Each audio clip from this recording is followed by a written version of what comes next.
If we're testing audiences, what I like to do is have a bunch of those different creatives and then testing just across different audiences. And then when I find audiences that work, I'll either duplicate that audience and then maybe try like a bid cap, or duplicate that audience and try to optimize for value or something like that, like give it a little bit of a difference.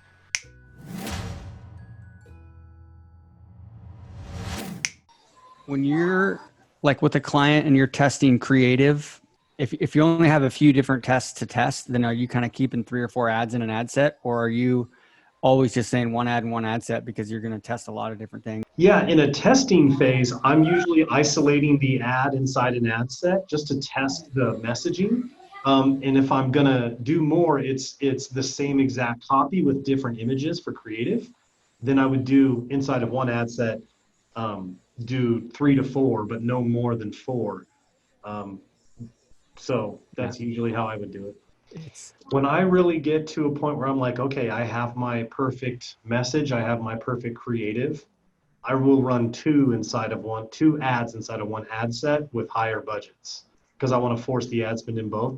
Sometimes I'll add a third over time and a fourth over time if we're running a lot of traffic and we're keeping the ad running for a while and we start getting up there in first time impression ratios and frequencies, then I'll start adding to and try to milk that ad set as long as possible.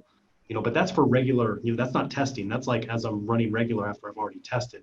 I'm usually yeah, kind of yeah. giving it two choices and letting it just fire back and forth on those two and not let it spread out too much. I've noticed it dissipate a little bit more when I've got 4 or 5 in there.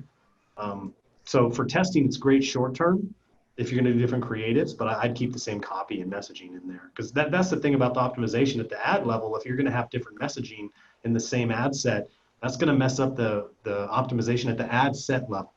So it's muddy data. So That's a good point. Right. yeah, I mean Yeah. it's like what Especially he's saying there. that's It's why like you're just doing images. If you're testing images, you're keeping them yeah, it's just the one of same these ad things where set. it depends on kind of what you're trying to accomplish and a lot of different ways to accomplish it, I guess.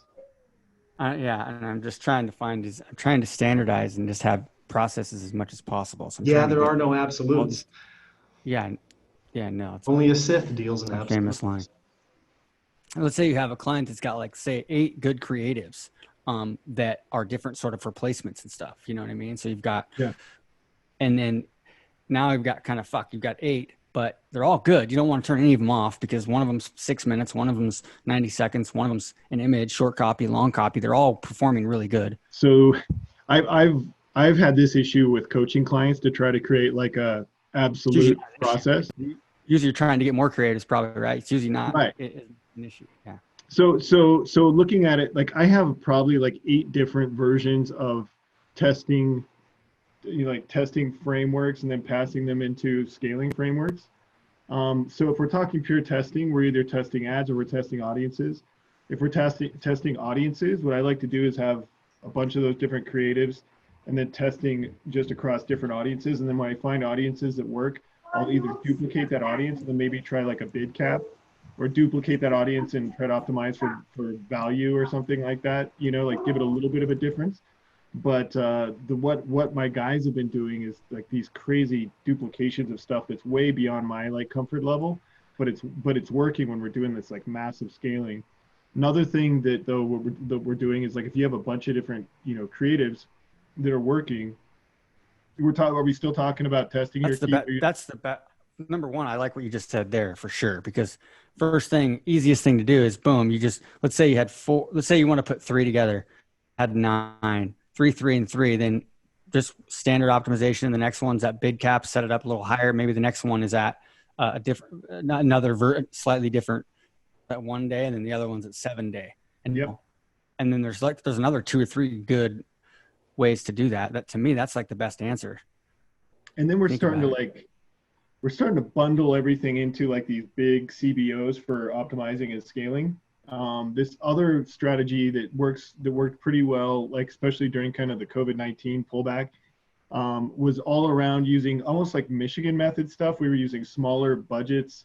We were using dynamic creative, and there was a lot of duplication and small incremental like increases in spend. I'm not sure if that's the best long-term process right now, so we're kind of pumping the brakes on it a little bit.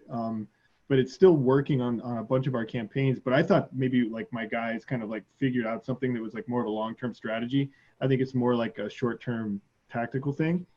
But that said, I mean, the way I look at things is there's the testing phase, which you're either testing ads, in which case is creative and copy, or you're testing audiences. If you have already proven creative and copy and ads, then audiences is the obvious like initial test. If you don't have any, proven ads, or you're having issues with all your ads, then you're testing the creatives and the ads. And so that's how I make that decision. And then it's basically pulling stuff. Once we have winners, pulling it from the testing phase into the scaling phase. And that scaling phase is typically just kind of bundling stuff up in CBOs so that Facebook can really make it work. Some people call it clustering or stacking, but it's basically giving all the proven audiences and all the proven ad sets and all the proven ads into kind of a big CBO.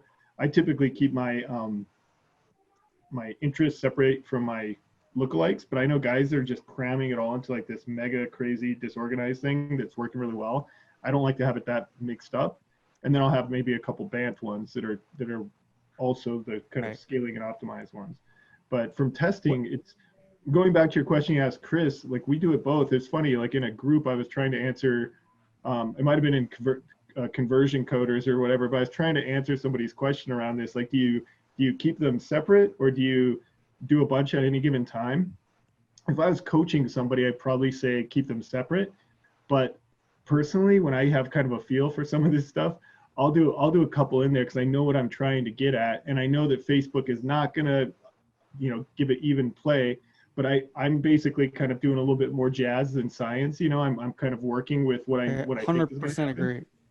100%. Okay. 100, and that's exactly actually how I told my 6 weeks folks to do it, because we had one. Honestly, it's easier of use. You're gonna, in most cases, you're gonna have probably 3 more. But then, like, if you have a case where you have a lot of things to test and you want to test it scientifically, and you have like Ed had 15 different ads he wanted to test. I go, then put one ad in one ad set, and just test it for a week or 2, and then, but it can get next level too, like I said, where you have like a lot of creatives that actually are working, but you're still slightly testing. But maybe you've got 8 different types of, and I'm talking about modalities here, you know what I mean? Like all of them that I want to have running, like 2 or 3 different levels of awareness, different avatar. One I'm talking to direct response, one I'm talking to a content marketer, and I want to have all these running, even if one of them is outperforming the other one, because it's a different type of marketer.